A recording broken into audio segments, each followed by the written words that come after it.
yang terhormat Ibu Guru Sejarah Indonesia, dan yang saya hormati teman-teman kelompok diskusi. Assalamualaikum warahmatullahi wabarakatuh. Puji syukur kita panjatkan kepada Allah Subhanahu wa Ta'ala atas rahmatnya kita bisa mengikuti diskusi ini walaupun dilaksanakan secara daring. Tak lupa juga kita sholawat serta salam kepada Nabiullah Muhammad SAW. Perkenalkan, nama saya Cindy Purnama sebagai moderator yang akan memandu kegiatan diskusi ini. Topik yang akan kita bahas yaitu mewujudkan integrasi bangsa melalui seni dan sastra.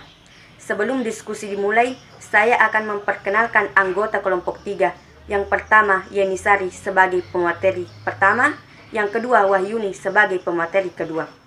Acara pertama, pembukaan. Marilah kita bersama-sama membaca basmalah. Bismillahirrahmanirrahim.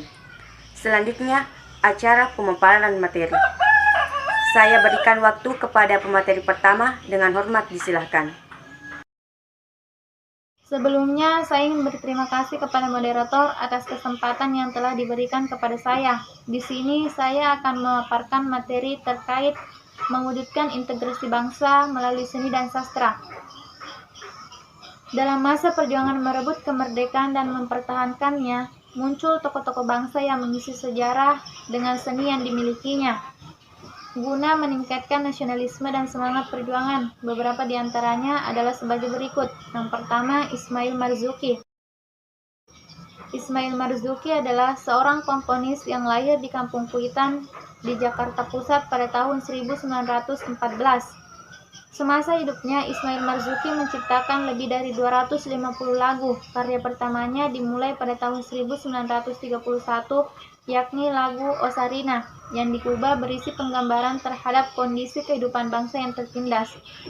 Dengan masa produktif di rentang waktu 1930 sampai dengan 1950, Ismail Marzuki tidak hanya menciptakan lagu-lagu perjuangan, namun juga lagu dengan tema lain yang masih dinikmati sampai sekarang.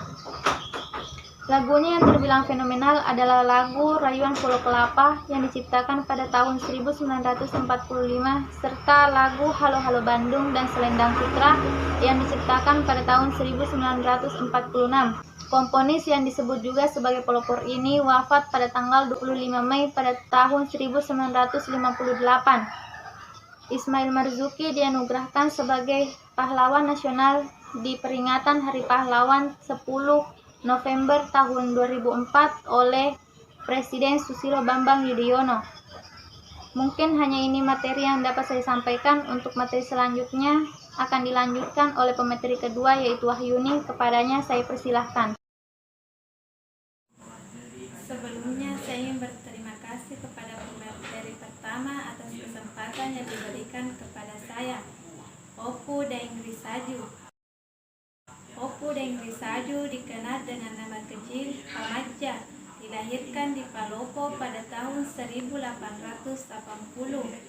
Gelar Opu yang berada di depan mata menunjukkan gelar kebangsawanan Kerajaan Luwu. Semasa kecilnya, Opu Daeng Risaju mendapatkan ajaran yang berlandaskan budaya dan agama. Lingkungan masa di istana turut mempengaruhi gerak-gerik dan tingkah laku beliau. Riwayat pendidikan Opu Daeng Risaju juga terbilang menarik karena tidak pernah mengenyam bangku pendidikan di sekolah umum. Karenanya, tidak heran jika beliau buta huruf Latin. Opu Daeng Risaju di masa dewasanya aktif dalam organisasi Partai Syarikat Islam Indonesia atau PSII. Atas perkenalannya dengan Haji Muhammad Yahya, seorang pedagang asal Sulawesi Selatan yang lama bermukim di Pulau Jawa. Perkenalan dengan dunia partai membawa Opu Daeng Risaju mendirikan cabang PSII di Palopo pada tahun 14 Januari 1930. Dalam proses pendiriannya, Opu Daeng Risaju PSII Pusat Kartosuwirjo sebagai ketua cabang. Ditunjukkan Opu Daeng Risaju yang didampingi beberapa pengurus lainnya sebagai kepengurusan pertama PSII di Palopo. Dalam merekrut anggota, Opu Daeng Risaju menyebarkan kartu anggota yang bertuliskan lafaz Asyhadu an la ilaha illallah. Dengan cara ini, Opu Deng Risaju tidak hanya merekrut anggota, tetapi juga memperkenalkan Islam kepada halayak ramai. Metode perekrutan tersebut mendapat sambutan baik dari masyarakat. Terlebih karena Opu Deng Risaju adalah salah seorang bangsawan setempat. Keadaan ini menimbulkan kekhawatiran bagi pemerintah Belanda sehingga memberikan tekanan kepada pihak kerajaan Luwu. Belanda lantas melakukan penangkapan kepada Opu Deng Risaju dengan tuduhan melakukan tindakan menghasut dan menyebar kebencian di masyarakat. Hukuman penjara ternyata tidak mampu melunturkan semangat perlawanan Opu Deng Risaju. Selepas menjalani masa tahanan selama 13 bulan, ia meresmikan cabang PSII di wilayah lainnya. Aktivitas tersebut kembali disorot oleh Belanda yang melalui Korte Verklaring berhasil mengambil alih kembali pemerintahan di kerajaan Luwu dengan mensyaratkan pergantian dan bangsawan atas sepengetahuan pemerintah Belanda.